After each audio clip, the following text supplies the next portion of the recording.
Et pour ce grand réveil, nous retrouvons notre spécialiste de l'actualité des partis patriotiques en Europe, Lionel Ballan. Bonjour monsieur, merci d'être avec nous ce matin. Pour les slots. Alors ça tombe bien que vous soyez avec nous ce matin puisque hier la décision a été confirmée. La candidature de George Simion à l'élection présidentielle roumaine est donc désormais certaine. Elle a été validée hier. C'est une victoire pour la démocratie ou bien une victoire mitigée, Lionel Ballan, puisque rappelons quand même que si George Simion se présente et puis devient le nouveau candidat des Roumains plutôt nationaliste, c'est avant tout parce que le candidat Georgescu, lui, a été évincé. Oui, donc le candidat Ceausescu a été évincé à l'issue du premier tour, puisqu'il y a eu une annulation du premier tour et du deuxième tour de l'élection présidentielle, alors que le deuxième tour avait commencé, puisque les Roumains de l'étranger avaient commencé à voter. Donc, nous avons eu un candidat qui a été en quelque sorte annulé après sa victoire au premier tour, mais il y a également une autre candidate nationaliste, Madame Sessoaka, qui s'est vue refuser de se présenter aux élections présidentielles la première fois, mais qui est refusée également actuellement. Pourquoi? Parce qu'elle est contre la guerre. Elle s'est rendue à l'ambassade de Russie pour dire qu'elle ne voulait pas que la Roumanie participe à la guerre en Ukraine et qu'elle soit impliquée là-dedans. Et Mme Sossoara est également contre l'Union européenne. Elle est contre le fait que la Roumanie soit dans l'OTAN. Donc, en conséquence, sa candidature a été écartée. Donc, écartée, non pas parce qu'elle n'avait pas rempli les conditions, comme par exemple récolter le nombre de signatures valables pour se présenter, etc., mais parce qu'elle a développé des thèses qui n'ont pas été acceptées par les autorités électorales et judiciaires roumaines. Donc il s'agit de quelque chose de tout à fait anormal, puisque nous sommes face à un système avec des rails, et dès que vous développez des thèses qui sont en dehors des rails, même si ces thèses ne sont pas du tout illégales, parce qu'il n'est pas illégal en Roumanie d'être opposé au fait que la Roumanie soit membre de l'Union européenne ou d'être opposé au fait que la Roumanie soit membre de l'OTAN, ben, dès que vous sortez des rails, on interdit, les autorités interdisent votre candidature. Ah, Donc, dans le cas de Madame Sostorska, c'est avant qu'elle ne se présente, elle a été carrément interdite. Par contre, dans le cas de Kalin Georgescu, il a pu se présenter, mais à l'issue du premier tour qui a vu sa victoire, parce qu'il est arrivé premier, sa candidature et toute l'élection ont été annulées et la procédure électorale est donc recommencée. Et donc, qu'est-ce qui a été reproché à M. Kalin Georgescu? C'est que, soi-disant, il aurait été soutenu par l'étranger. Évidemment, il n'y a pas de preuve qui a été apportée à cela. Et donc, un candidat est éliminé et l'élection est annulée parce qu'il a accusé de choses qui ne sont pas prouvées. Qui plus est, le système roumain a mis en place, entre-temps, une législation de contrôle des médias sociaux.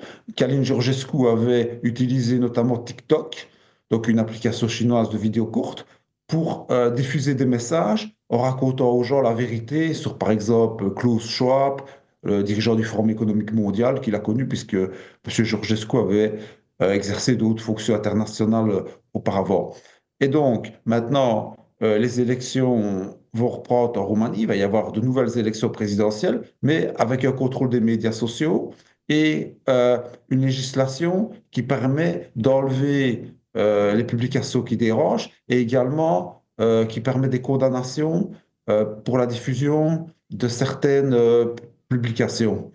Donc, ça veut dire que le système a complètement recadré les élections pour le verrouiller suite à la victoire d'un candidat nationaliste qui n'était pas du tout donné au départ comme étant quelqu'un qui allait gagner le premier tour de l'élection présidentielle. Qui plus est, le Parlement européen a tapé sur les doigts de TikTok. Donc, il y a vraiment un cadre qui a été reconstruit pour que les élections, dans leur nouvelle version, ne se déroulent plus de la même manière que la précédente. Donc, nous sommes quand même face à des mesures purement non démocratiques. hmm. Et donc, maintenant, donc, nous avons vu donc, qu'il y a deux candidats nationalistes qui sont tout bonnement jeté dehors, si on veut, placé hors de l'élection présidentielle roumaine. Mais alors, il reste deux autres candidats nationalistes en lice, Monsieur Georges Simion, qui, lui, maintenant est accepté, puisque la Cour constitutionnelle a rejeté les recours qui avaient été introduits contre lui, il y en avait trois, et la Cour constitutionnelle, donc maintenant, ne peut plus empêcher sa candidature, puisque le délai est passé depuis hier soir. Maintenant, il y a encore une autre candidate nationaliste, Madame Gavrilia, euh, Anna Maria Gavria, pardon. Cette candidate est toujours dans la procédure parce qu'elle a rentré ses signatures plus tard, parce que son parti, le POT, est moins puissant que la UR, le parti de Georges Simion. Et donc la procédure est toujours en cours. Il y a un recours contre elle qui sera analysé à 13 heures par les autorités. Donc le recours porte sur toute une série de choses assez hallucinantes, enrichissement personnel, non-respect et insultes envers les autorités, envers les médias d'État. Soi-disant, elle serait atteinte de démence, etc., etc. Oui. Donc, ça va être examiné à 13 heures. Et si la Cour constitutionnelle rejette ce recours et qu'il n'y a pas d'autres recours qui sont gérés par la Cour constitutionnelle, à ce moment-là, après le délai imparti, donc Anna Maria Gavria sera également acceptée comme candidate. Alors, s'il y a deux candidats, il a été décidé, mais si ce n'est pas annoncé officiellement, que normalement ce sera Georges Simion qui ira et que Madame Anna Maria Gavria se retirera. Pourquoi? Parce que Georges Simion est beaucoup plus connu que Anna Maria Gavria. Donc Madame Gavria a vécu pendant des années à l'étranger. Elle a vécu à Munich en Allemagne. Elle a vécu également au Royaume-Uni. Elle a gagné assez bien d'argent dans ses emplois là-bas et elle est revenue au pays il y a quelque temps. Et donc maintenant, elle veut travailler au développement de la Roumanie. Alors, Georges oui, dites-moi, je vous ai Donc, coupé.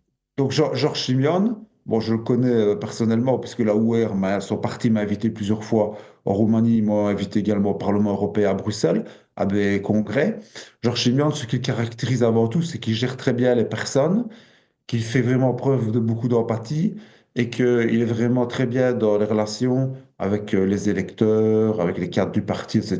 Je pense que sa principale qualité se situe là-bas. Maintenant, c'est quelqu'un qui est vraiment très compétent politiquement et qui est vraiment quelqu'un qui a beaucoup de savoir dans ce domaine. Et je pense qu'il peut obtenir un bon résultat. Et s'il pouvait être élu, ce serait vraiment très bien.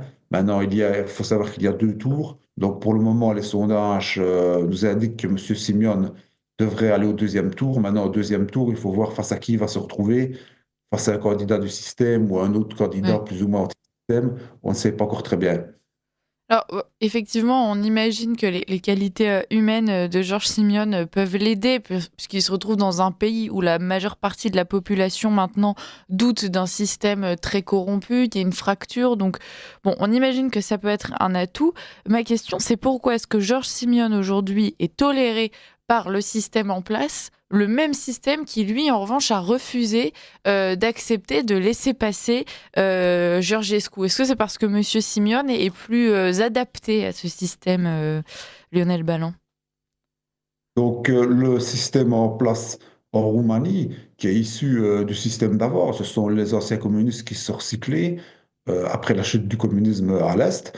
Donc, ce système ne peut pas interdire comme ça ouvertement tous les candidats. Ils en ont déjà interdit deux. Il est difficile d'interdire tout le monde, en tout cas tous les candidats nationalistes. Donc, ça, c'est un premier point. Deuxièmement, Georges Simion n'est pas du tout sur la même liste que Kalin Georgescu ou Mm. que Mme Sosoarca. Pourquoi? Parce que Georges Simion, lui, accepte le fait que la Roumanie soit dans l'OTAN et dans l'Union européenne. D'ailleurs, Georges Simion euh, est un des dirigeants du groupe des conservateurs et réformistes européens.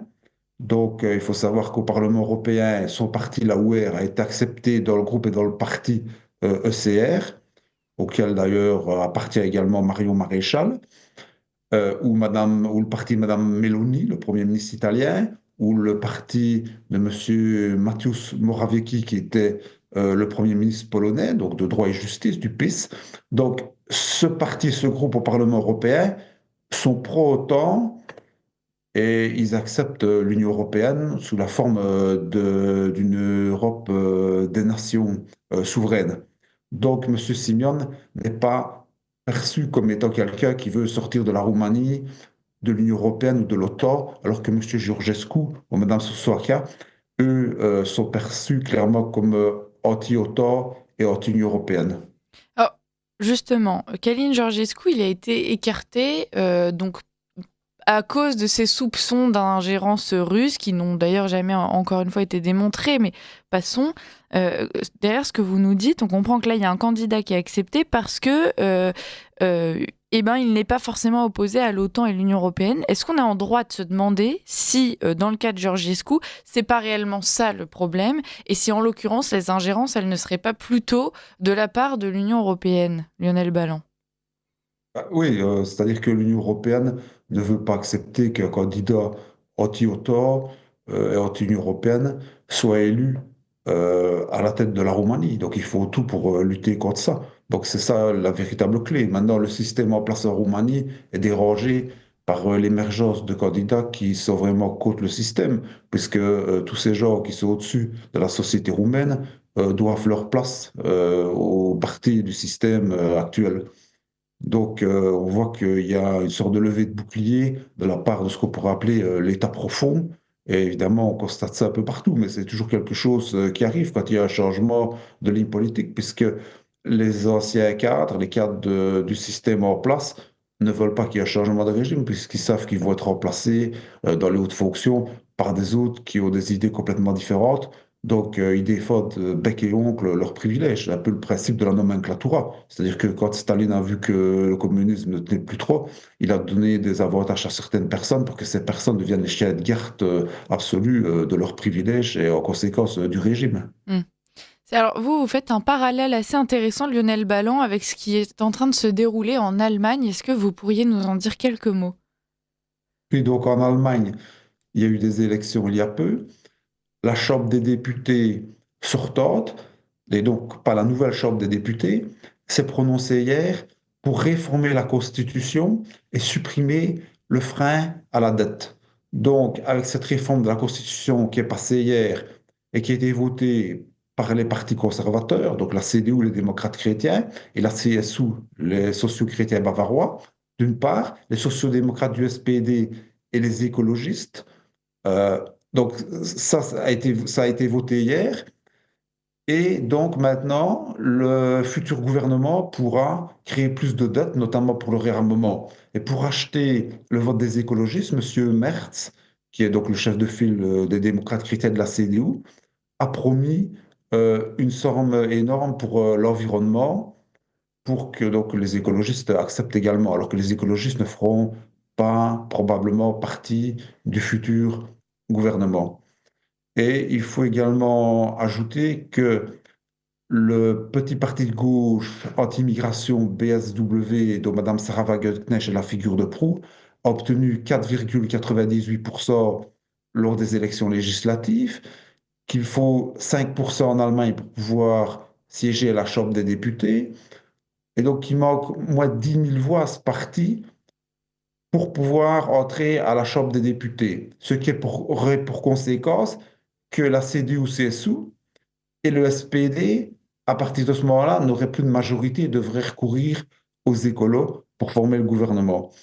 Et donc, ce parti a obtenu des recomptages à l'un ou l'autre endroit et a retrouvé plusieurs milliers de voix, mais il n'y a pas de recomptage général. Et donc, les résultats ont été annoncés par les autorités électorales sans qu'il y ait eu un recomptage partout, alors qu'on sait bien qu'il y a eu des problèmes, notamment qu'il y a eu une confusion avec un autre parti qui s'appelle Bundesdeutschland, et donc qu'il y a des voix qui ont été émises où il ne fallait pas dans les comptages. Et donc, la seule possibilité maintenant, puisque les autorités électorales n'ont pas tout recompté, c'est d'attendre leur cours devant la Cour constitutionnelle qui aura lieu, euh, qui sera en quelque sorte jugé peut-être dans 2 ans. Et en attendant, bah, c'est le Parlement tel qu'il est issu des élections qui viennent d'avoir lieu qui siégera. Et si plus tard la Cour constitutionnelle donnait raison au BSW, à ce moment-là, toutes les décisions prises par cette chambre qui seraient modifiées, puisque le BSW rentrerait donc à la Chambre des députés, suite à cette décision, toutes ces décisions seraient valables. Donc on a pour le moment un nouveau Parlement, une nouvelle Chambre des députés en Allemagne dont la légitimité est plus que douteuse à cause de cela. Mais l'arnaque qu'il y a eu, c'est que les politiciens ont fait voter l'ancienne Chambre des députés parce qu'ils savaient bien qu'ils n'auraient pas la majorité nécessaire pour réformer la Constitution s'ils faisaient passer la liquidation en quelque sorte du frein à la dette euh, donc auprès de la nouvelle Chambre. Donc ils ont absolument fait quelque chose de tout à fait anormal, c'est le fait de faire voter l'ancienne Chambre des députés sur un sujet qui est extrêmement grave. Il s'agit de créer des dettes massives pour les futures générations. Si ça avait été sur un point qui n'était pas important, qui Mm. relève de la gestion courante, on aurait pu tout à fait considérer qu'il est normal que l'ancienne Chambre des députés se prononce. Mais ici, il s'agit d'une réforme de la Constitution avec des conséquences extrêmement graves pour le futur du pays. Et donc, il y a eu une malversation comme ça ouverte. Donc, un peu comme en Roumanie, c'est-à-dire que maintenant, quand le système en place, le système mondialiste, le système européiste fait face à des changements électoraux, il tente de bricoler en quelque sorte euh, pour quand même se maintenir. Bon, espérons que tous ces bricolages ne s'installent pas dans le temps, et même y compris en France, hein, c'est des questions qui se posent. On a des élections qui commencent à se profiler à l'horizon, et puis tous ces sujets inquiètent un petit peu les Français. On vous réinvitera, Lionel Balland, pour continuer à en parler, puisqu'il y a notamment aussi ce sujet donc, des observateurs internationaux qui sont demandés aujourd'hui par Georges Simeone pour assurer, par exemple, la neutralité de l'élection en Roumanie. Est-ce que c'est la solution? Est-ce qu'on va devoir confier justement notre démocratie à des observateurs étrangers? Ce serait un sacré échec, mais bon, voilà, on en reparlera malheureusement, on manque de temps. Merci Lionel Balland d'avoir été avec Merci nous ce Liselotte. matin, et puis à très bientôt.